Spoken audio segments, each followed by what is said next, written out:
Para aquellos que quieren mejorar su vida devocional, para los que necesitan ayuda espiritual, para todos los que desean un contacto diario con Dios, presentamos Radio Amanecer en Estudio, un alimento espiritual para tu alma. Con nosotros, el conductor de esta entrega, Pastor Juan Francisco Scroggins. Amigos, estamos avanzando rápidamente en este trimestre. Ya hoy, en esta hora, estamos haciendo o vamos a hacer lo que es la introducción de la lección número 11 que estaremos viendo durante toda esta semana. La lección número 11, apresado y juzgado, es el tema general que nos trae esta lección y por lo tanto de mucho interés saber que todos iremos participando paso a paso en los diferentes temas que vamos a desarrollar durante toda la semana. Apresado y juzgado, evidentemente, nos está hablando acerca de todo un proceso en la vida de Cristo y que la autora norteamericana Ellen White invita a los seres humanos a reflexionar en las horas finales, en los momentos finales en la vida de Cristo, para que podamos acercarnos más al Señor y evaluar precisamente ese gran sacrificio por nosotros. Reiteramos, apresado y juzgado es el tema de la semana y el pasaje de la Biblia que va a servirnos de fundamento en Marcos 14:36. Decía: Abba Padre, todas las cosas son posibles para ti. Aparta de mí esta copa, sin embargo, no lo que yo quiero, sino lo que tú quieras. Poderoso mensaje de la Biblia que vamos a memorizar durante toda esta semana. Pastor Ángel Dayan de la Cruz, es un placer saludarle. Muchas bendiciones. Qué bueno es encontrarnos una vez más de manera muy especial en este día. Esta lección número 11 es clave, es muy importante porque ya viene señalando la ruta final nuestra. Qué bueno es que nosotros podamos estar juntos una vez más para tratar esta lección número 11, apresado y juzgado. Oye, no se pierda ni un momento de este estudio. Esta semana estaremos trabajando de una manera muy especial, iniciando este trayecto de Jesús en sus últimos días, en la semana, en la jornada de la pasión, de su sufrimiento, de su muerte y resurrección. Qué bueno, pastor. Les invitamos, amigos, hermanos, a que busquen sus Biblias y también sus guías de estudio para que estemos juntos en esta nueva oportunidad de estudio de la palabra de Dios. Vamos a orar. Padre nuestro, Dios de bondad, estamos agradecidos por la manera, por lo que nos has permitido tener y ser hasta este momento. Te rogamos de manera muy especial que nos ilumine y que el entendimiento apropiado sea dirigido por el Espíritu Santo para que sea lo correcto y lo que quieres que aprendamos y que enseñemos a los demás. Muchas gracias porque nos escuchas. En el nombre de Jesús. Amén. Amén. Este título responde a lo que hemos venido estudiando durante mucho tiempo sobre las advertencias que Jesús estaba haciendo a sus discípulos, de que Él no era un Mesías a la usanza de los seres humanos, esperándolo como David, un rey, con la gloria y la pompa que tenía Salomón. No, nada de eso. Este rey Mesías, que es Jesucristo, trató en su accionar con los discípulos ahí bien de cerca, enseñándole que su ministerio iba a ser bastante corto, que su vida iba a entregarla, iba a morir, y la forma en que iba a morir, pues Jesús estuvo todo el tiempo de su ministerio enseñando a los discípulos acerca de esto.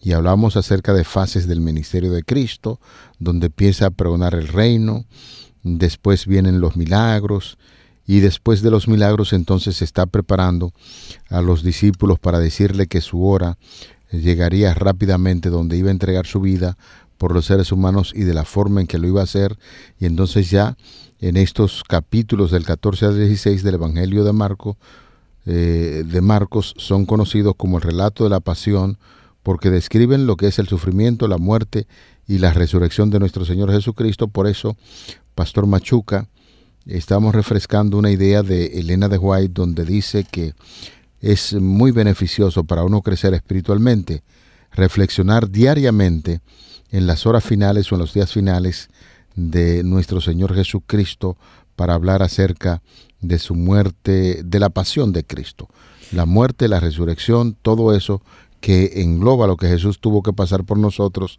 Hacemos bien en estudiar la vida de Jesús en ese tiempo final. Fíjense, amigos, hermanos, pastores Crohins, que lo relacionado con la última cena, la lucha en el huerto Getsemaní, los juicios de las autoridades judías y romanas, su crucifixión, la sepultura y la resurrección, es lo que conocemos como la pasión, lo mismo que usted acaba de decir, porque la palabra pasión se utiliza por su vinculación con el término griego pajó, que significa sufrir.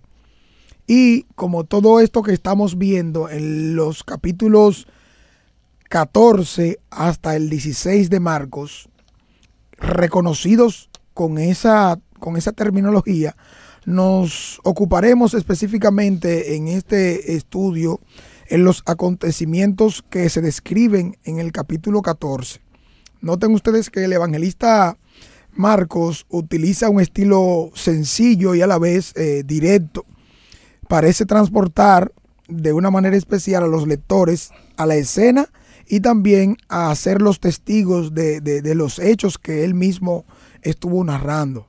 Fíjense cómo se añaden apenas algunos comentarios. Eso es porque probablemente Marcos consideró que esta era una forma muy, muy convincente para mostrar el poder de la muerte y la resurrección de Jesús. Cuando nosotros vemos lo señalado en el capítulo 9, notamos que los 6 capítulos de Marcos siguientes, es decir, desde el capítulo 11 hasta el capítulo 16, vemos cómo transcurren durante apenas una semana de Jesús, la última semana específicamente, mientras que los otros 10 capítulos abarcan aproximadamente unos 3 años y medio de Jesús en esta tierra. Notamos que cada uno de estos capítulos, llámese 14, 15 y 16, de una manera muy específica en el cambio narrativo de Marcos, es porque se convierten ahora mismo en el centro. Estos 3 capítulos tienen una preponderancia, tienen una importancia que es importante que podamos resaltar. Por eso, Pastor Machuca y amigos oyentes, es importante, hay personas que son especialistas en asuntos de cronología, y Marcos presenta una cierta cronología. Por eso es importante determinar la cronología exacta de esos acontecimientos que usted está mencionando ahí, del Evangelio de Marcos 14 al 16, porque en cierto sentido hay que ver cómo se plantean algunos problemas, sobre todo cuando se hace una comparación de las descripciones de Mateo, Marcos y Lucas con el Evangelio de Juan. Siempre usted recordará, pastor y amigos oyentes, que este servidor ha estado insistiendo durante todo el trimestre que es importante hacer cierto grado de comparación con los evangelios.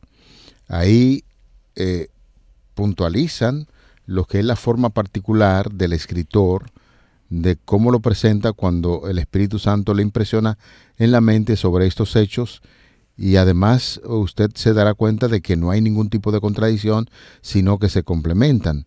Por eso es importante saber que los evangelios coinciden en que Jesús murió viernes, llamado día de la preparación en los evangelios, que permaneció allí en el sepulcro durante el sábado, y esto lo hemos dicho, el sábado tan importante que aún en su muerte Jesús está allí en reposo su cuerpo, y que resucitó, por ejemplo, el domingo por la mañana. En Mateo, Marcos y el Evangelio de Lucas, la última cena de Jesús con sus discípulos es identificada claramente como una cena pascual. Hay varias citas de ahí de los evangelios citados que lo veremos más adelante, nos hablan acerca de esto. Y según el calendario judío, esa cena tendría lugar durante la noche del 15º día de Nisan. Esta fue la noche anterior a la crucifixión de Jesús. Así que, según este cálculo, Jesús es crucificado la tarde del 15 de Nisan. Noten ustedes que de una manera muy específica, esto nos lleva entonces a entender que la cena pascual a la cual usted hace referencia ocurrió una noche antes de la crucifixión. Por lo tanto, el cálculo aquí nos lleva a entender que la crucifixión se realizó en la tarde del 15 del mes de Nisan. Uh-huh. Es importante que al seguir esta cronología nosotros podamos ver y compararlo en la lectura en paralelo, como usted la viene recomendando y que siempre hace énfasis de hecho. Ahora, uno de los retos que debemos ver que se complementa o que nos lleva a entenderlo mejor aún es lo que dice Juan 18:28. Allí dice que los líderes religiosos no entraron en el pretorio o palacio de Pilato para no ser contaminados y quedar así impedidos para comer la Pascua. Juan realmente no describe esta última cena de Jesús como cerca de la Pascua, pero parece que los evangelios sinópticos indican lo que Jesús hizo, o sea, comió la Pascua el jueves por la noche, mientras que Juan dice lo que los líderes religiosos no habían hecho, es decir, el viernes por la mañana. Ahí el problema es que la cena de Pascua debía ser celebrada la noche del 15 de Nisan y cualquier sobra de la cena debía ser quemada antes de la mañana siguiente, según la misma práctica que nos ofrece Éxodo 34:25 y Números 9:12. Por eso, pastor, posiblemente algunas personas ven algún tipo de complicación en este relato cuando hacen las sí, provocan problemas innecesarios. Innecesario, pero todo está conforme a lo que uno va estudiando en la palabra de Dios, todo se va aclarando de manera correcta. Existen, y esto es importante decirlo, explicaciones acerca de la aparente discrepancia entre los evangelios sinópticos. Cuando estamos hablando de evangelios sinópticos, estamos hablando de los evangelios que relatan historias similares, claro, hemos dicho, con sus particulares, porque cuando usted recuerda que estamos estudiando en un momento determinado sobre el endemoniado gadareno. Sí, decía Mateo que eran dos. Que eran dos, y Marcos solo menciona uno. Igual que el ciego Bartimeo. Y son dos. Muy parecido. Entonces decíamos que de una manera u otra, los autores que hablan de un ciego fue que le impresionó más la labor de ese ciego. Exactamente. El énfasis este caso, del momento. Que Marcos dice que era Bartimeo. Así mismo sucede también con los endemoniados. Es decir, que cuando uno lee estos grupos de evangelios, los sinópticos, y hace una comparación con Juan en una declaración determinada dice que el propósito de su evangelio fue demostrar que Cristo es Dios, que Jesucristo es el Hijo de Dios. Por ese énfasis es bueno puntualizarlo con Mateo, Marcos y Lucas, porque de manera muy específica los relatos pueden buscar algún tipo de contradicción que no existe. No existe. No podemos sacar y obviar la narrativa que cada quien usa. Fíjese ahora el cambio que da drásticamente Marcos. En estos próximos 3 capítulos, aquí se narra y se presenta solo la última semana de Jesucristo. No hay referencia a los 10 anteriores capítulos que narran prácticamente 3 años y medio de la vida de Jesús, como bien ya lo mencionamos hace un momento. Claro, con relación a la cena que usted acaba de mencionar, y ya citó a Juan, es lo que ha traído cierto grado como de discrepancia para algunos y han tratado de interpretarla.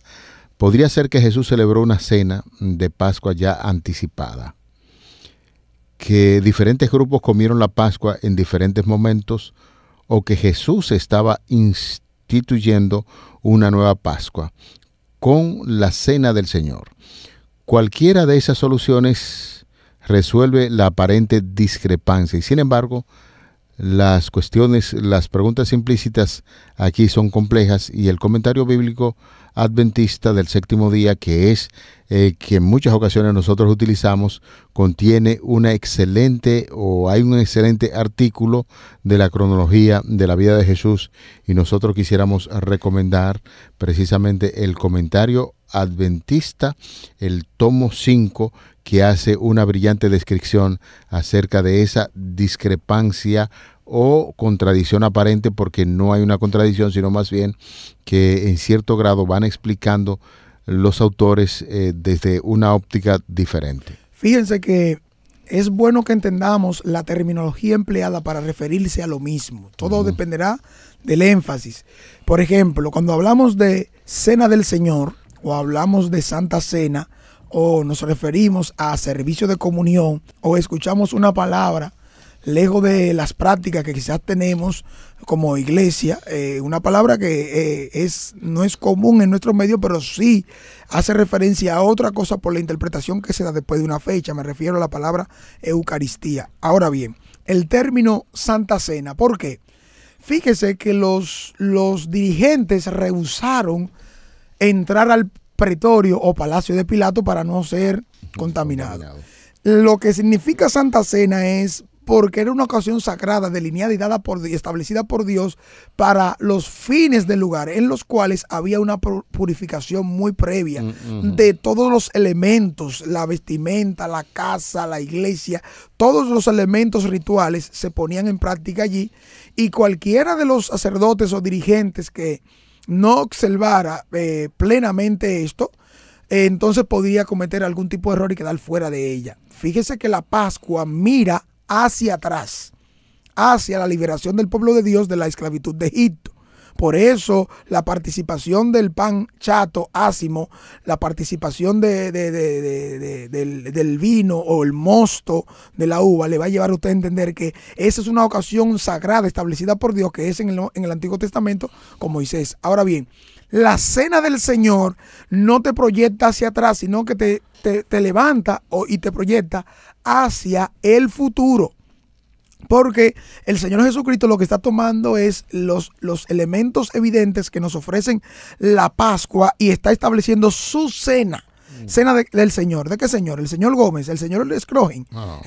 ¿La señora María? No, sino el Señor Jesucristo, porque es su cena. Él coge los elementos básicos de la práctica que él, como todo buen judío practicante, la toma en cuenta, pero cada una de ellas cada uno de esos elementos tiene su cumplimiento en Cristo. Por eso se llama cena del Señor. Ahora, servicio de comunión, la ocasión y el momento está porque crea comunión horizontal y vertical. Comunión vertical porque es con Dios, entre el cielo y la tierra. Y es Jesús el que sirve como puente para que esa conexión se dé. Servicio de comunión se da porque ahora crea el lazo y los acerca entre unos y otros. Fíjense cómo los discípulos se están manteniendo entre una cosa y la otra, sus intereses terrenales, el establecimiento del reino aquí y ahora. Pero la comunión que Jesús quiere establecer con ellos es más allá y más importante y preponderante para la ocasión. Por eso Jesús en estos capítulos ocupa un lugar. Finalmente, la palabra Eucaristía. Etimológicamente, la palabra Eucaristía significa acción de gracias. Damos gracias a Dios por los dones que hemos recibido, especialmente por el don que vino del cielo. ¿Y quién fue que vino del cielo? Jesucristo. Ahora, también los dones que vemos que recibimos en la naturaleza, como es el fruto, el pan, el alimento, ¿verdad? Como también en las relaciones familiares, los hijos, venir, acción de gracias, porque yo recibí, dio a luz mi esposa, la primera cosecha, los frutos, el negocio que hice. Todo eso trae ante el pueblo acción de gracias. Por eso es que Eucaristía, la palabra acción de gracias, hasta el año 1000 y algo, ya la palabra cambia de significado, porque se traduce ya de un significado en la práctica antigua de la Biblia y se convierte entonces en un sacrificio de Jesucristo nuevamente, y ahí entran en contexto dos palabras clave, que son la palabra transustanciación y la palabra consustanciación, que hacían de la misa el sacrificio de Jesús de nuevo, diciendo que lo que está ahí se convierte literalmente, el pan se convierte en el cuerpo y que el vino se convierte literalmente en la sangre de Jesucristo. En el caso de consustanciación es que junto con pan también hay cuerpo, y junto con el vino hay sangre. Por eso se dice consustanciación. Es muy importante. Por eso nos detuvimos a dar algún tipo de explicación para que la confusión salga de nuestro medio y podamos ver que Jesús está trazando una pauta para que se entienda un antes y un después. Eso es así. Gracias, pastor, por esa explicación. Una vez recuerdo que me dijo que su tesis fue bajo la Santa Cena, la Cena del Señor, bajo ese participar título indignamente, un concepto histórico, teológico de Primera de Corintios, capítulo 11, versículo 27 al 30. Eso es así, eso es así. Importante que todos esos conceptos nos ayudan a entender que en la Biblia no hay ningún tipo de contradicción. Literal. Y esto que sucede ahora en Marcos 14, vamos a notar, especialmente en este capítulo 14, que se refiere a este complot para matar a Jesús. Recuerden que la lección es apresado y juzgado, y este capítulo 14 especialmente habla de ese complot para matar a Jesús.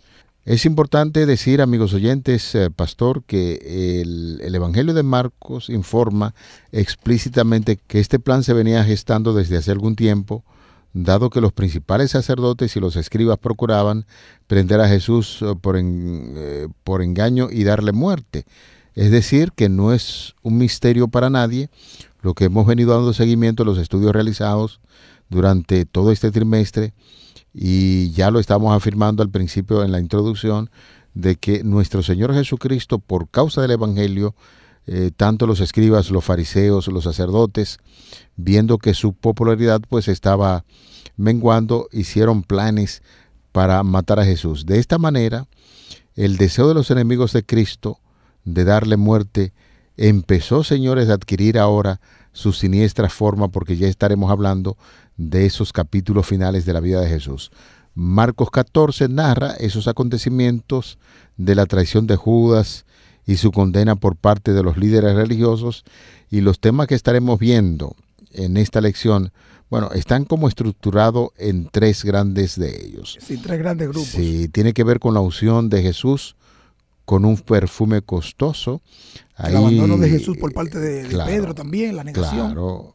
Hay muchas cosas que aprender de la negación, porque por lo general nosotros hacemos un énfasis solo unitario, y ahí en la negación de Pedro hay tres elementos que deben tomarse en cuenta, que ya posteriormente lo vamos a analizar más de cerca. Como en el caso de la unción de Jesús con un perfume costoso, ¿quién es que lo hace? Exactamente. Estuve revisando aquí, aunque en la guía de estudio a veces se omite el nombre de la persona que participó de esa unción con el perfume, pero es importante destacar que cuando nosotros vamos al libro El deseado de toda la gente, se hace mención de quién es la persona, y eso lo vamos a tratar en esa semana. Como usted bien señalaba, el abandono de Jesús por parte de Pedro, y estaremos estudiando en esta semana, ya cerrando en ese bloque de estructurado, estaremos hablando sobre el sufrimiento de Jesús como cumplimiento directo de lo que es la profecía.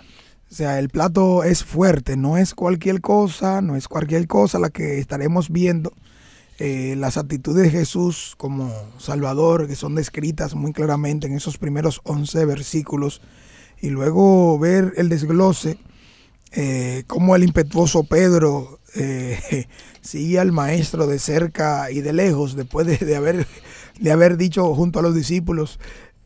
La lectura en paralelo siempre resulta interesante, pastor y amigos, porque hay datos curiosos, y no tanto curiosos, sino que uno lo ve como tan claros, específicamente en Mateo. Nótese cómo los discípulos junto con Pedro dicen, no, maestro, estamos dispuestos a ir por ti, aunque sea la muerte, lo que sea. Y dice, Pedro es el que inicia diciendo eso. Y luego el mismo Mateo dice y confirma que los demás discípulos dijeron lo mismo. Claro. Cuando luego analizamos la situación, cómo se dio con Pedro el caso, notamos que la versión, o no la versión, sino lo que nos agrega Juan, de manera específica, ahora con lo que está diciendo Marcos, te ayuda a actuar en un contexto, porque literalmente es horas de diferencia que están sucediendo. Entonces, esa cronología que estamos llevando a cabo, si usted pierde de vista fácilmente, usted pone a luchar el análisis del evangelista, lo pone en contra, porque usted se puede desubicar, porque literalmente solo es horas que tienen de diferencia Ahí entra el elemento de ritual de purificación, entra el elemento del seguimiento, la negación, y ustedes verán cómo la trama realmente es como una película mental en vivo que estaremos llevando a cabo. Que usted tiene que entrar en la historia y saber, y somos reiterativos, que no hay ningún tipo de contradicción en los evangelios. Antes, por el contrario, lo que uno de ellos no lo presenta con tanta claridad conforme a lo que usted cree, presentan su punto de vista. Hay otros que lo hacen de una manera diferente, y el gran desafío que tenemos en esta semana es permanecer durante cada estudio en los diferentes horarios que ofrecemos a la población, donde estaremos estudiando un título como Inolvidable, La Última Cena. Estaremos viendo ese título que ya el pastor Machuca se adelantó, dio unos detalles que yo creo que va a tener que repetir nuevamente en esa parte cuando estemos hablando. Sí, ya hay algunas puntualizaciones ya exegéticas que es necesario que las mencionemos directamente desde el texto. Bueno, y hablar de exegéticamente es una interpretación bíblica donde uno trata de comparar textos con textos, haciendo una revisión de la gramática, etcétera, etcétera. Eso lo veremos más adelante. Finalizaremos entonces con los temas el Getsemaní, dejando todo para oír de Jesús, y estaremos viendo también ¿quién eres? Una gran pregunta que se estará contestando en esta semana. De manera que llegamos al final de esta parte introductoria de la lección número 11. Es nuestro anhelo y deseo que el Señor Jesucristo pueda guiarnos. Y pastor, al cierre, por favor, tenga la oración. Buen Dios y Padre eterno, gracias por este maravilloso momento. Esta lección que nos lleva a ver a Jesús apresado y juzgado, no nos lleva a entenderlo como que está allá, como que fue algo que no deba ser considerado. Al contrario, revivir esos momentos centrándonos en la narrativa bíblica nos da esperanza de saber lo que hiciste por cada uno de nosotros. Gracias por este momento, Señor. Ayúdanos a valorarlo y a compartirlo con más personas.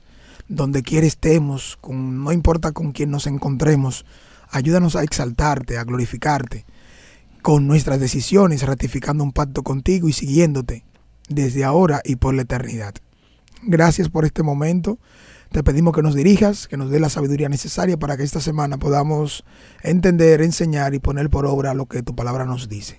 Gracias por escucharnos. En el nombre de Jesús. Amén. Amén. Para aquellos que quieren mejorar su vida devocional, para los que necesitan ayuda espiritual, para todos los que desean un contacto diario con Dios, hemos presentado Radio Amanecer en Estudio, un alimento espiritual para tu alma.